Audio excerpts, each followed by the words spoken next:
बच्चों, welcome back to the बायोडेंट। आज हम देखने वाले हैं Darwin's theory of evolution. 4-5 question evolution पे आएंगे, इसमें से एक दो इस टॉपिक पे, एक एविडेंसेस पे और एक ह्यूमन इवोल्यूशन पे आएगा। ये टॉपिक एकदम इजी है, कंसेप्ट वाला है, मेरा पर्सनली फेवरेट है। एक बार दिमाग में ये कंसेप्ट फिट कर लो, सो क्वेश्चन कितना भी डिफिकल्ट आ जाए you can solve it. Video शुरू करने से पहले प्लीज मेरे चैनल को सब्सक्राइब कर लो यार। My channel is new so I want your help to grow, so please subscribe it and video को लाइक भी कर देना, बट पूरा होने के बाद अगर वीडियो पसंद आया तो ही लाइक करना। ये थ्योरी दी थी चार्ल्स डार्विन ने। इनके बारे में थोड़ा देखते हैं। पैदा हुए 1809 में इंग्लैंड में। इसी साल लैमार्किज्म आया था। लैमार्क ने अपनी थ्योरी दी थी, हमने लास्ट वीडियो में पढ़ा है। HMS बीगल करके एक शिप इंग्लैंड का टूर पे जा रहा था, वर्ल्ड टूर पे, for a study purpose. So Darwin के एक प्रोफेसर ने उनको एज अ नेचुरलिस्ट उस शिप पे अपॉइंट किया। सो चलो देखते हैं इस शिप पे डार्विन ने क्या किया। इस ट्रिप पर डार्विन ने बहुत सारे जगह के एनिमल्स एंड प्लांट स्टडी किए, फॉसिल स्टडी किए। पूरा इंफॉर्मेशन डार्विन ने अपनी बुक ओरिजिन ऑफ स्पेसीज में दिया है। डार्विन ने कहा आजकल जो हम एनिमल्स या प्लांट्स मतलब लिविंग ऑर्गेनिज्म देख रहे हैं वो सारे सिमिलैरिटी शेयर करते हैं एक दूसरे के साथ, देन ऑल्सो जो ऑर्गेनिज्म पास्ट में थे उनके साथ। उन्होंने कंक्लूड किया कि आज के लिविंग ऑर्गेनिज्म पास्ट के लिविंग ऑर्गेनिज्म से इवॉल्व हुए हैं, बट कैसे, इसका ही आंसर डार्विन ने अपनी थ्योरी में दिया है। बहुत सारे छोटे छोटे कंसेप्ट है इस थ्योरी में, वन बाय वन देखते हैं। एनसीईआरटी में वैसे तो फुल थ्योरी दी है बट पॉइंट वाइज नहीं दी है। तो सबसे पहले हम एक स्टोरी देखेंगे। दो गोट थी, विक्की और आदित्य। अच्छे खासे रहते थे, ग्रास खाते थे, तभी उनके एरिया में क्लाइमेट चेंज हुआ। मतलब क्या, स्नोफॉल, कोल्ड वगैरह सब आ गए। इसको बोलते हैं change in environmental condition, which is a first part of this theory. So ये चेंज कैसे भी हो सकता है। क्लाइमेट चेंज जैसे इधर हुआ, फूड का चेंज क्या है हम लास्ट इस वीडियो के लास्ट में देखेंगे, एंड फिजिकल फैक्टर मतलब air, water, sand, animals, plant.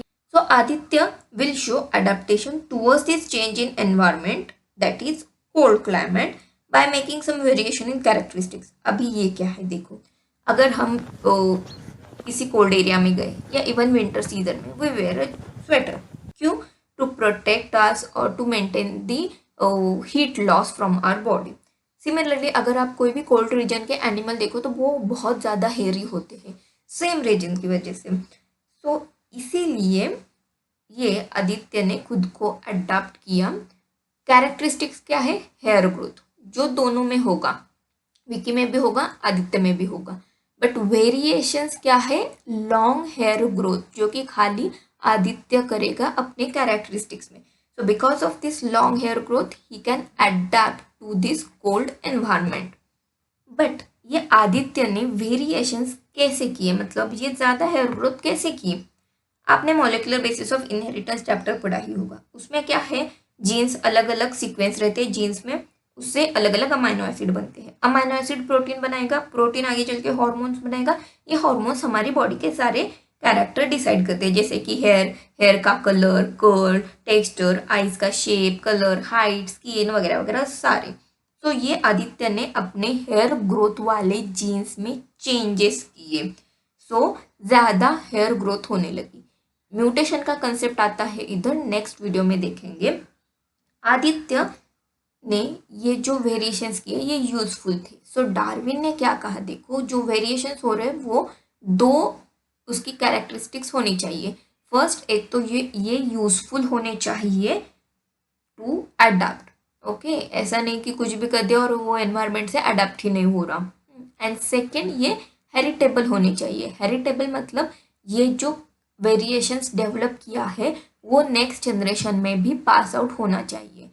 इसको बोलते हैं सर्वाइवल ऑफ फिटनेस। सर्वाइवल मतलब सर्वाइवल के लिए वो वेरिएशंस यूजफुल होना चाहिए। फिटनेस मतलब डार्विन का खाली मीनिंग है रिप्रोडक्टिव फिटनेस, मतलब जो ज़्यादा बच्चे पैदा करेगा। ऐसा ही फिटनेस दिखा दिखा के रिप्रोडक्शन कर करके बहुत सारे जनरेशन के बाद, मिलियंस ऑफ ईयर के बाद एक अलग ही स्पेसीज बनेगी, ऐसे लॉन्ग हेयर वाले गोट की। इसी को बोलते हैं स्पेसीज जनरेशन। स्पेसीज जनरेशन का टाइम डिपेंड होता है लाइफ स्पैन ऑफ ऑर्गेनिज्म पे। ऑब्वियसली ऑर्गेनिज्म का रिप्रोडक्शन का टाइम ज़्यादा है तो वो नेक्स्ट जनरेशन आने में भी टाइम ज़्यादा लगेगा। आई होप नेचुरल सिलेक्शन का थोड़ा बहुत आइडिया तो आपको आया होगा। एक और एग्जाम्पल देखते हैं जो आपके एनसीईआरटी में दिया है बैक्टीरिया का। इसमें environmental changes related to food है। सो एक कल्चर प्लेट लिया, उसमें बैक्टीरिया था टाइप ए वाला। सो अच्छा खासा ग्रो हो रहा था। अभी क्या हुआ, हमने उस कल्चर का जो मीडियम है, मतलब उनका फूड ही है, वो मीडियम का कंपोजिशन चेंज किया। सो क्या हुआ, उस ए बैक्टीरिया में थोड़ा बैक्टीरिया मर गया और थोड़ा बैक्टीरिया जिंदा रह गया। जो जिंदा रह गया वो क्या है, वो है टाइप बी। उसको हम बोल सकते हैं कि उसने उस फूड के चेंज को अडेप्ट किया एंड दैट्स वाई वो जिंदा रह गया। सो अभी वो जिंदा रह गया वाला बैक्टीरिया टाइप बी मल्टीप्लाई होगा, बहुत ज़्यादा मल्टीप्लाई हो के वो फिर नेक्स्ट अपनी एक स्पीसीज ही बनाएगा। डार्विन ने ये थियरी दो पार्ट में दी है। फर्स्ट पार्ट है नेचुरल सिलेक्शन, सेकंड पार्ट है ब्रांचिंग डिसेंट। अभी ये क्या है देखते हैं। नेचुरल सिलेक्शन देखो आपने पढ़ा ही है, इट्स जस्ट ओवरव्यू और conclusion of theory. Natural selection में क्या है, एनवायरमेंटल चेंजेस हो गए, first part of theory. Due to this environmental changes some organism shows variations, variation is the second part of theory. So that variation is useful and heritable होने चाहिए। Next, दो organism who shows the variation survive and reproduce, that is nothing but third part of theory, survival of fittest. okay, second part of theory है branching descent। इसका क्या meaning है, एक single जिसने adapt किया वो ऑर्गेनिज्म से पूरी की पूरी स्पेसीज बनने की प्रोसेस को बोलते हैं ब्रांचिंग डिसेंट। ओके, अभी एक अलग ही कंसेप्ट पे चलते हैं। थॉमस माल्टस, आपके एनसीईआरटी में नाम है इस साइंटिस्ट का, इन्होंने एक थ्योरी दी थी। इसका इवोल्यूशन से कोई सच कनेक्शन नहीं है, बट फिर भी ये है। क्यों है देखते हैं। इन्होंने क्या कहा कि ऑर्गेनिज्म एक्सपोनेंशियली रिप्रोड्यूस करेंगे, मतलब उनकी रिप्रोडक्शन कैपेसिटी हाई होगी, वो ज़्यादा अमाउंट में रिप्रोड्यूस करेंगे, बट उनका फूड या रिसोर्स जो वो खाते हैं वो उतना ज़्यादा एक्सपोनेंशियली ग्रो नहीं होगा, वो लीनियर ग्रो होगा। सो इसका परिणाम क्या होगा, फूड कम एंड ऑर्गेनिज्म ज़्यादा। सो लिमिटेड फूड के लिए ऑर्गेनिज्म में फाइट होगी। It will result in famine, disease, poverty. Okay, so ये जनरल पॉपुलेशन ग्रोथ पर थियरी है। इस थियरी को डार्विन ने यूज किया अपने थियरी में, दैट्स वाई ये थियरी दी है। सो डार्विन ने क्या कहा, ऑर्गेनिज्म में भी ऐसा ही होगा भाई, दोनों ऑर्गेनिज्म एक्सपोनेंशियली ग्रो करेंगे बट फूड लिमिटेड रहेगा। सो वो फाइट करेंगे, that is nothing but struggle for existence. दोनों फाइट करेंगे, जो थोड़ा स्ट्रांग होगा, जो विनर होगा ऑब्वियसली, वो ओवर पावर करेगा अदर को एंड वो सर्वाइव होगा, दूसरा मर जाएगा। बट ये डार्विन थ्योरी के भी कुछ लिमिटेशन है। मतलब डार्विन ने कुछ एजम्पशंस करने के लिए बोले जो कि एक्चुअल में पॉसिबल नहीं है। जैसे कि फर्स्ट है डार्विन का अजम्पशंस, नेचुरल रिसोर्स लिमिटेड होना चाहिए तभी स्ट्रगल फॉर एग्जिस्टेंस होगा। सेकंड है वेरिएशंस होने चाहिए पॉपुलेशन में एंड वो भी वेरिएशंस यूजफुल एंड हेरिटेबल होनी चाहिए। थर्ड, पॉपुलेशन की ग्रोथ एक्सपोनेंशियल होनी चाहिए, बट बैक्टीरिया छोड़ के किसी की ग्रोथ एक्सपोनेंशियल नहीं होती, सभी की रिप्रोडक्शन कैपेसिटी नॉर्मल ही होती है। डार्विन ने सर्वाइवल ऑफ फिटेस्ट कहा, बट अराइवल ऑफ फिटेस्ट मतलब ये ऑर्गेनिज्म ने फिट कैसे बना, मतलब जो आदित्य ने हेयर ग्रोथ किया वो कैसे किया। अभी हमको पता है जीन्स वेंस का कंसेप्ट, बट तब डार्विन को नहीं पता था। सो चलो अभी देखेंगे ये डार्विन थ्योरी ऑफ इवोल्यूशन पे आप नोट्स कैसे लिखोगे। फर्स्ट पॉइंट ने डार्विन का इंट्रोडक्शन, कब पैदा हुए वगैरह वगैरह लिखना एंड उनका शिप मतलब HMS बेगल में कैसे गए। सेकेंड पॉइंट में लिखना कि उन्होंने फर्स्ट एजम्पशन क्या दिया था। उन्होंने क्या कहा, लिविंग ऑर्गेनिज्म है वो अभी के और पास्ट के लिविंग ऑर्गेनिज्म के साथ थोड़ी बहुत सिमिलैरिटी शेयर करते हैं। Third point which is a first point of natural selection theory, उन्होंने क्या कहा कि एनवायरमेंटल चेंजेस होंगे, कैसे कैसे हो गए वो आपको पता है। सेकेंड, फोर्थ पॉइंट में लिखना कि वो अडेप्ट करेंगे by showing some variations. Variations अभी यूजफुल होने चाहिए एंड हेरिटेबल होने चाहिए। देन फिफ्थ पॉइंट में उन्होंने कहा कि एक सर्वाइव होगा जो वेरिएशन शो करेगा, दैट इज नेचर उसको सिलेक्ट करेगा।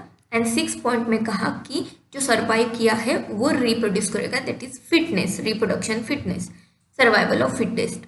सेवेंथ पॉइंट में लिखना कि ये ऑर्गेनिज्म रिप्रोड्यूस कर करके बहुत सारे जनरेशन के बाद एक स्पेसीज ही क्रिएट होगी, that is species generation. At point में लिखना कि स्पेसीज जनरेशन का टाइम अलग अलग होता है, it's depend upon the life span of that particular organism. Bacteria culture का एग्जाम्पल लिख सकते हो आप इधर। सो ये हो गई डार्विन थियरी। सो ओवरव्यू लिखना, डार्विन थियरी दो पार्ट में है, natural selection and branching descent. Last part में लिखना कि थॉमस माल्टस ने क्या थ्योरी दी, जो कम फूड है फिर स्ट्रगल फॉर एग्जिस्टेंस करेंगे, मतलब फूड के लिए फाइट करेंगे वो, और डार्विन ने उसको कैसे यूज़ किया।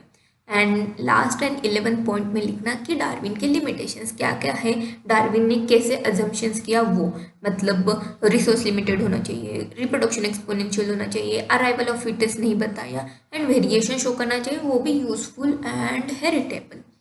एंड ऐसे ही डार्विन्स थ्योरी ऑफ इवोल्यूशन इधर खत्म नहीं होती।